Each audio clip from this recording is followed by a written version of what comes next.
오늘도 주의 은혜 가운데 함께 하시는 그러한 은혜로운 시간 되기 바랍니다. 오늘은 마가복음 5장 1절로 43절의 말씀을 읽으면서 또 주의 은혜를 함께 묵상하는 시간을 갖게 되기 바랍니다. 한번 제가 먼저 말씀을 읽겠습니다. 예수께서 바다 건너편 고라사인의 지방에 이르러 배에서 나오심에 곧 더러운 귀신 들린 사람이 무덤 사이에서 나와 예수를 만나니라. 그 사람은 무덤 사이에 거처하는데 이제는 아무도 그를 쇠사슬로도 맬 수가 없게 되었으니 이는 여러 번 고랑과 쇠사슬에 매였어도 쇠사슬을 끊고 고랑을 깨뜨렸음이로라. 그리하여 아무도 그를 제어할 힘이 없는지라. 밤낮 무덤 사이에서나 산에서나 늘 소리 지르며 돌로 자기 몸을 해치고 있었더라. 그가 멀리서 예수를 보고 달려와 절하며 큰 소리로 부르짖어 이르되 지극히 높으신 하나님의 아들 예수여, 나와 당신이 무슨 상관이 있나이까? 원하건대 하나님 앞에 맹세하고 나를 괴롭히지 마옵소서 하니, 이는 예수께서 이미 그에게 이르시기를 더러운 귀신아 그 사람에게서 나오라 하셨음이라. 이에 물으시는데 내 이름이 무엇이냐 이르되 내 이름은 군대니 우리가 많음이니이다 하고 자기를 그 지방에서 내보내지 마시기를 간구하더니 마침 보기 돼지의 큰 떼가 산 곁에서 먹고 있는지라. 이에 간구하여 이르되 우리를 돼지에게 보내어 들어가게 하소서 하니 허락하신대 더러운 귀신들이 나와서 돼지에게로 들어가매 거의 2,000마리 되는 떼가 바다를 향하여 비탈로 내리다라 바다에서 물살하거늘 치전자들이 도망하여 읍내와 여러 마을에 말하니 사람들이 어떻게 되었는지 보러 와서 예수께 이르러 그 귀신 들렸던 자 곧 군대 귀신 집혔던 자가 옷을 입고 정신이 온전하여 앉은 것을 보고 두려워하더라. 이에 귀신 들렸던 자가 당한 것과 돼지의 일을 본 자들이 그들에게 알림해 그들이 예수께 그 지방에서 떠나시기를 간구하더라. 예수께서 배에 오르실 때에 귀신 들렸던 사람이 함께 있기를 간구하였으나 허락지 아니하시고 그에게 이르시되 집으로 돌아가 주께서 네게 어떻게 큰 일을 행하사 너를 불쌍히 여기신 것을 네 가족에게 알리라 하시니 그가 가서 예수께서 자기에게 어떻게 큰 일을 행하셨는지를 개가 볼리에 전파하니 모든 사람이 놀랍게 여기더라.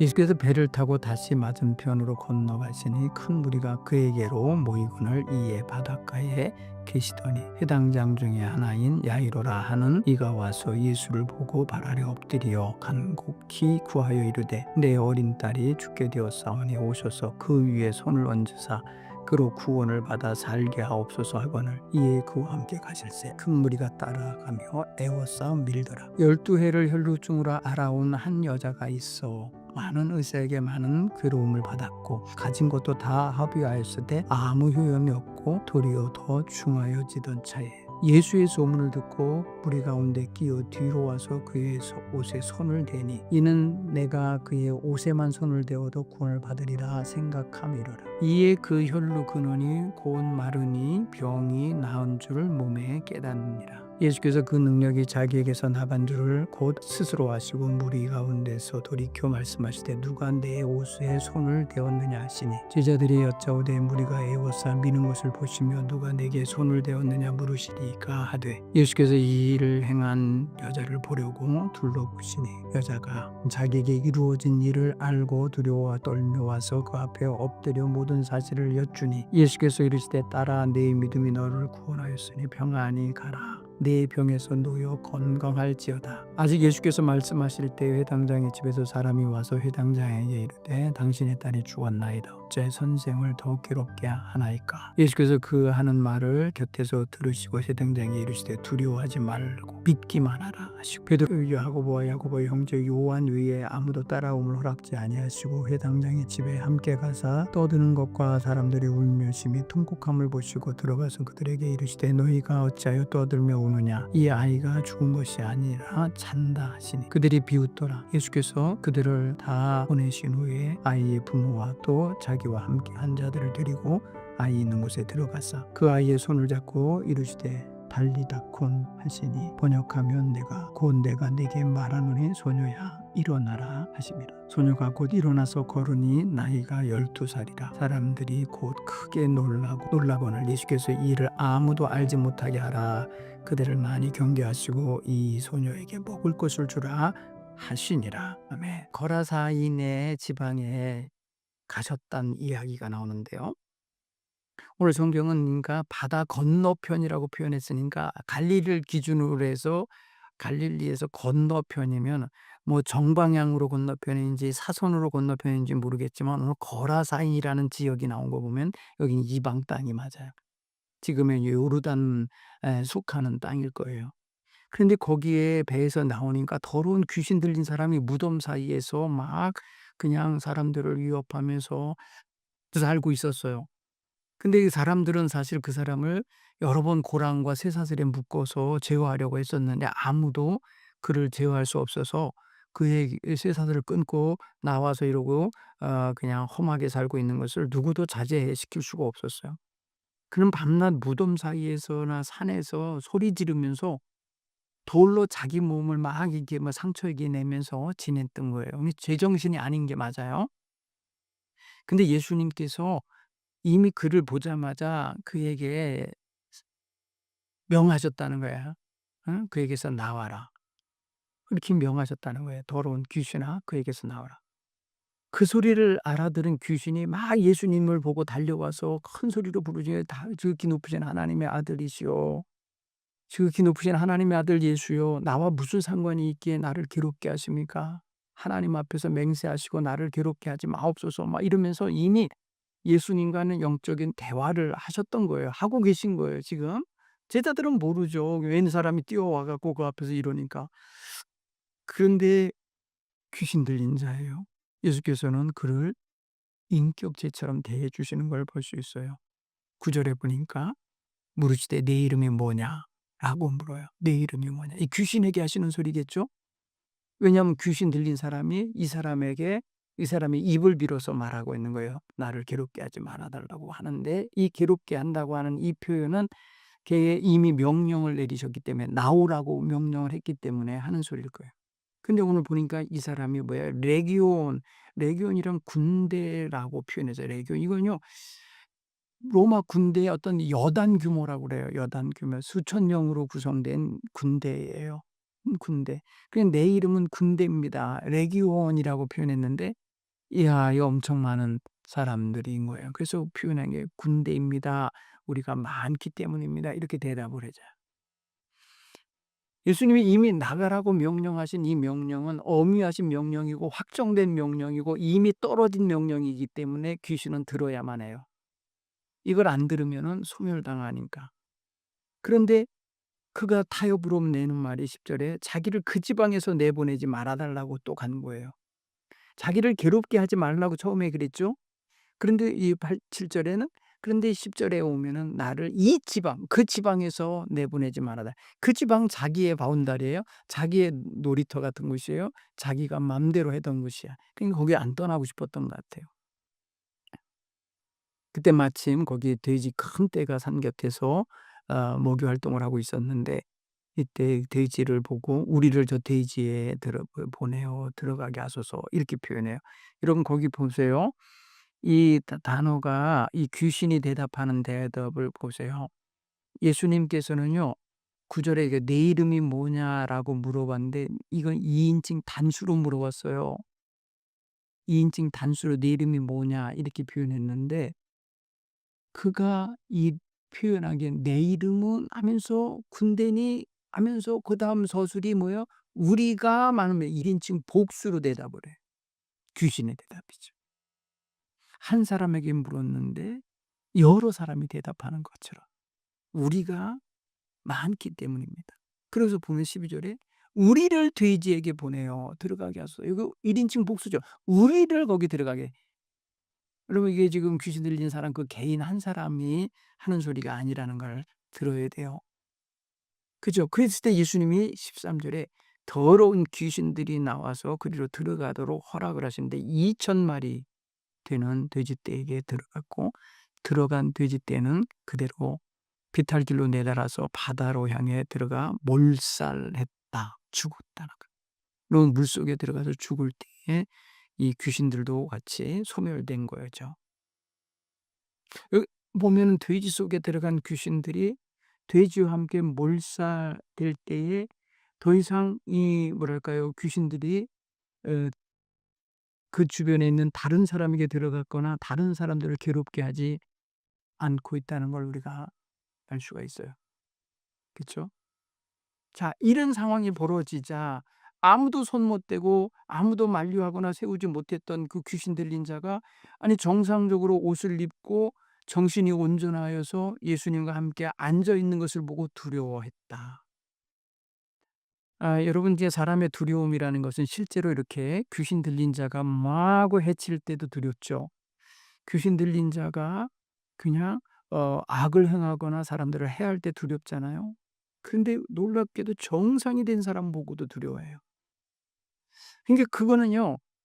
이 정상이 된 사람, 그 사람 육신의 그 한 사람을 두려워한다기보다 그 사람을 그렇게 정상이 되게 만드신 예수님과 그 뭐랄까요? 권위와 그 아우라가 그들에게 두려움을 갖게 한 거예요. 이거는 아주 종교적 두려움이라고 여겨져요.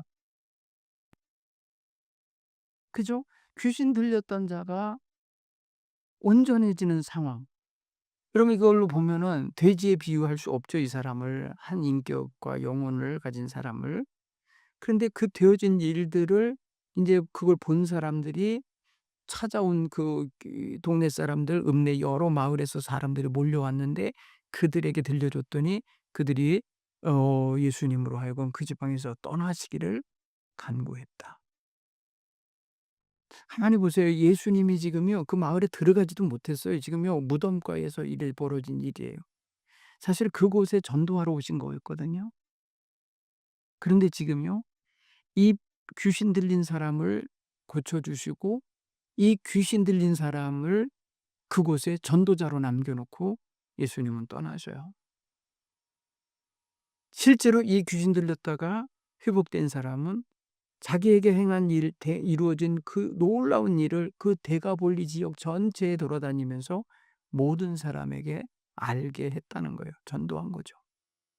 그죠? 예수님이 이루신 일, 그것을 체험한 사람이 간증을 하면서 예수님을 증언한 거예요. 그래서 많은 사람들이 예수님에 대하여 알게 됐고 예수님의 놀라운 능력을 알 수가 있어요. 자, 이 본문에서도 이 사건 속에서도 예수님이 누구로 증언되고 있느냐? 하나님의 아들. 지극히 높으신 하나님의 아들 예수여 이렇게 표현하죠. 7 절에.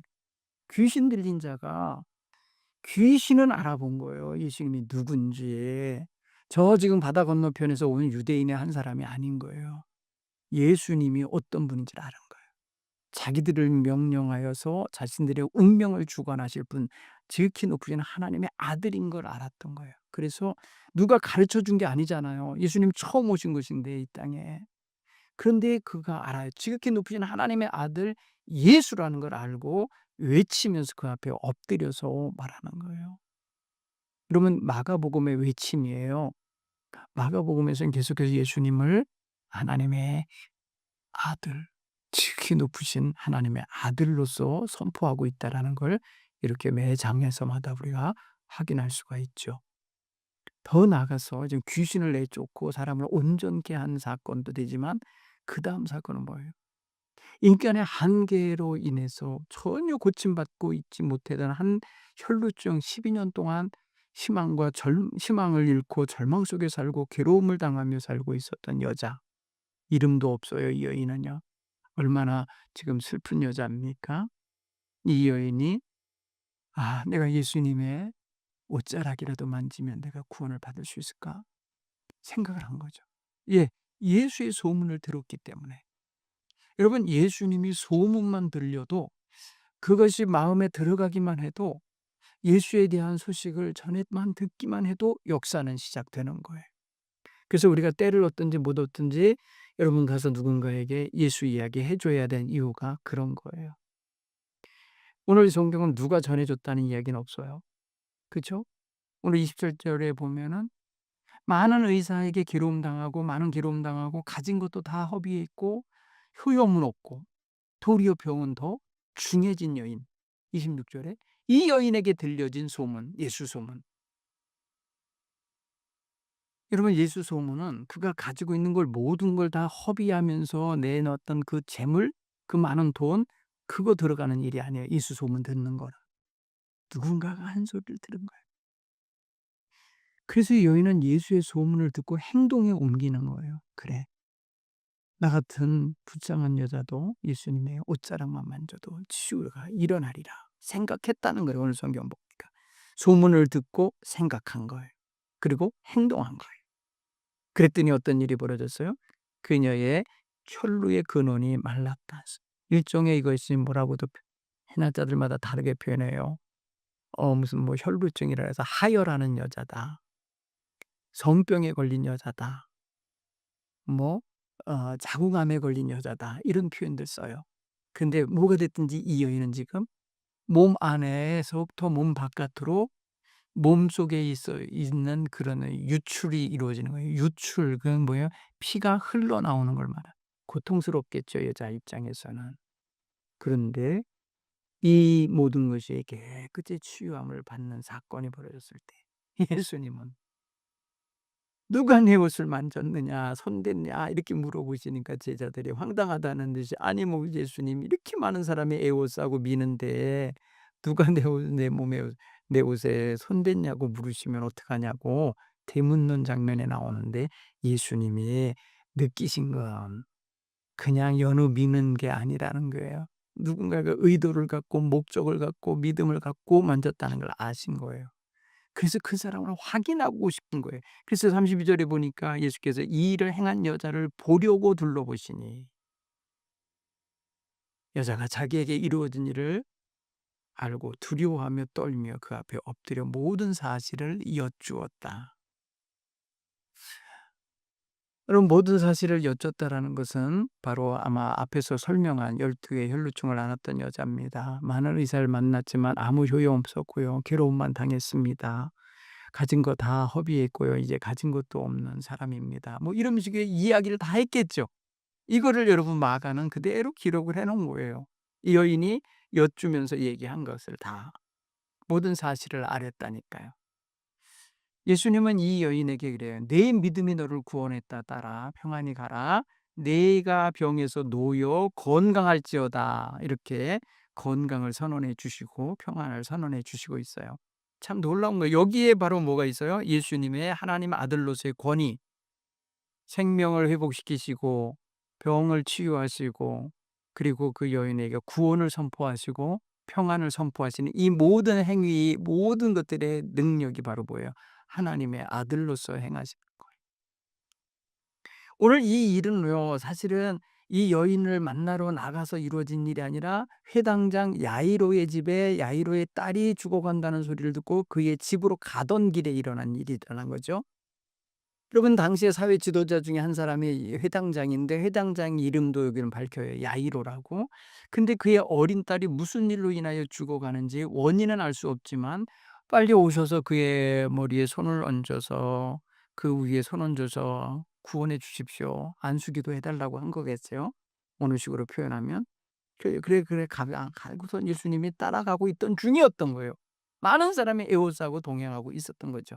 거기서 치유의 은총을 회복하면서 횡재한 여인이 바로 이 혈루증 앓던 여인인 거죠.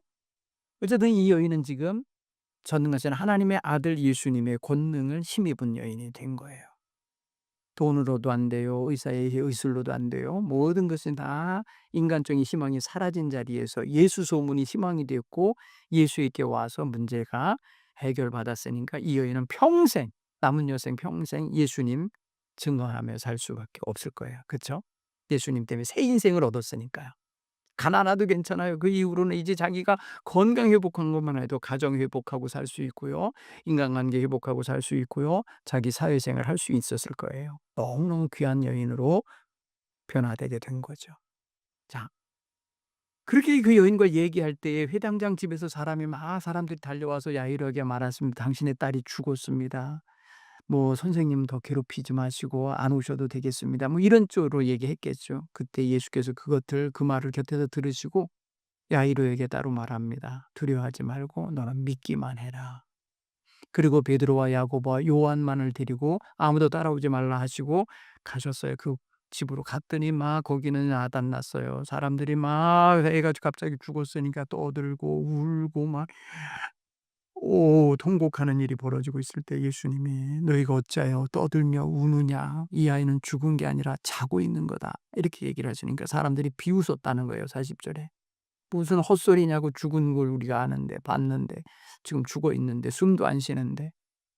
그때에 예수님은 다 사람들을 내보내고 그 부모와 자기와 함께한 제자들 데리고 아이가 있는 곳에 들어가서 아이의 손을 잡고 달리다고 "소녀야 일어나라.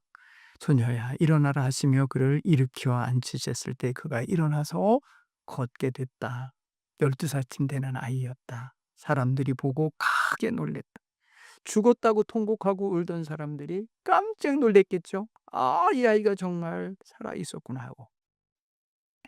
예수님은 여기서 또 놀라운 생명을 회복시키시고 구원하시는 역사를 보이는 거예요. 죽은 자도 살리시는 예수님의 역사를 여기서 이렇게 증언하고, 또 갈릴리에서 사람들에게 이 소식이 널리 널리 전할 수밖에 없는 이런 일이 벌어져요. 그래서 이게 오늘 예수님은 그럼에도 불구하고 43 절에 보면은 예수께서 이 일을 아무에게도 아무도 알지 못하게 하라고 경계하시는 걸 알 수 있어요. 아직 때가 되지 않았기 때문에 예수님은 가능하면 이게 널리 소문나시면 불편해지니까 아마도 막으시려고 한 것 같은데, 어쨌든 이래요. 자, 오늘 여기에 세 가지 커다란 에피소드를 한번 보세요. 거라사인의 귀신 들린 자 고치신 이야기, 그를 전도자로 그곳에서 활동하게 하신 이야기. 여러분, 완전히 귀신 들려서 이 폐인처럼 살던 인생이 예수 전하는 전도자가 된 거, 완전히 달라진 거죠. 예수 만나면 사람이 변해요. 예수 만나면 치유되고 회복돼서 인생이 새로워짐을 드러내 주는 거예요. 이 혈루증을 앓던 여인, 예수 소문 듣고 예수님 만났고 예수님으로 인하여 인생 변하고 치유되고 회복되어서 새 사람이 되는 거예요. 야이로, 이 사람 예수님 앞에 와서 자기의 문제를 앓을 때에 예수님을 통하여 자기 딸이 생명을 연장받고 구원받는 역사를 체험하게 되는 거예요. 자, 여기서 보세요. 예수 만나서 새로워진 사람들의 이야기를 마가는 증언하는 거예요. 신앙 갈등하면서 어려워하면서 '아, 나 예수 포기할까 봐. 나 교회 떠날까 봐. 아, 예수 안 믿을까 봐.' 이러는 사람들의 두려움 속에 예수님의 위대하심을 증언하고 있고, 이 예수님이 지금 너와 함께하고 너를 인도하고 계신 분이시다라는 걸 확증하며 증언하고 있는 것이라, 이렇게 여겨집니다. 오늘 이것을 우리도 믿고 이 말씀대로 우리도 이런 체험을 하며 정말 놀라운 주님이 선포하시는 평안과 구원을 누리며 사는 이런 성도들이 되시면 좋겠어요. 자, 이 한 주간도 위대하신 주님의 백성으로서 멋지게 살아가시는 한 주간 되시기를 간절히 축원합니다. 감사합니다. 다음 주에 뵙겠습니다.